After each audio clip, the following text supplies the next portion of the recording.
Peter is a greedy capitalist. Peter runs a rat farm in the basement. He charges the rats exorbitant rent every month. However, since the basement never gets sunlight, there has been no harvest for several consecutive months. The rats plead for a few more days, but Peter says they can repay their debts in other ways.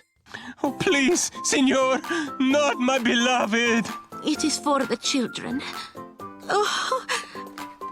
Peter has recently become obsessed with adult novels. He not only reads them but also often writes his own stories. The words he writes can quickly capture others' interest. At night, after listening to his stories, Lewis feels like the protagonist in the tales. Peter is truly talented in writing novels. Lewis suggests that Peter borrow some money from his father-in-law, Carter, to invest in novel publishing. But Carter knows Peter very well. He says, "I only have $5 in my pocket, and it's in a jar filled with wire. There's no way I'm investing $1 billion.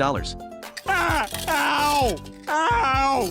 Why do you keep these things together? With the help of his father-in-law Carter, Peter successfully prints and sells 10 copies of his novels. As time goes by, he creates multiple versions of his novels and climbs onto the best-seller list, selling each book for $10. Soon, many people come to ask for his autograph. Some people even listen to Peter's novels while driving. Overcome by emotion, they lose control of the steering wheel, causing car accidents. The accident victims hired a lawyer to sue investor Carter, claiming that the accident occurred because they listened to the novels sponsored by Carter and demanding huge compensation. Facing such accusations, Carter is prepared.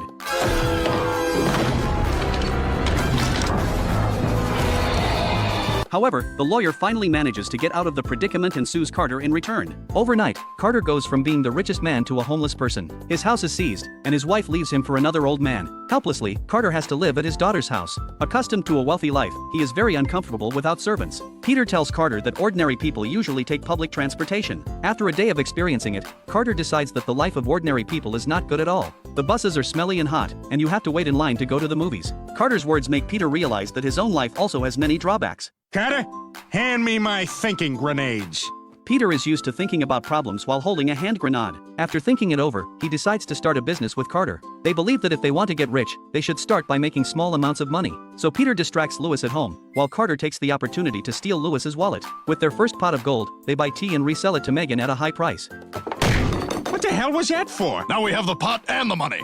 After that, Peter and his father-in-law Carter tried many industries. They make movies, engage in other businesses, and even star in a film about a bisexual father-son relationship. But Carter thinks these ways of making money are too slow, so he decides to look for faster ways to get rich with Peter. The two of them go to the train station wearing masks, planning to rob passengers. However, when they see how badly the train station is doing, almost on the verge of going out of business, they feel pity. In the end, they are criticized and educated by train attendants and even have to pay for the tickets they didn't buy. Carter feels extremely desperate, thinking his life is over. But at this moment, Carter's wife changes her mind. She tells Carter that she has tricked the old man out of all his property, and the two of them become rich again. All right, buddy, we did it. We're rich. We? Go to hell, you fat peasant. Aw, crap.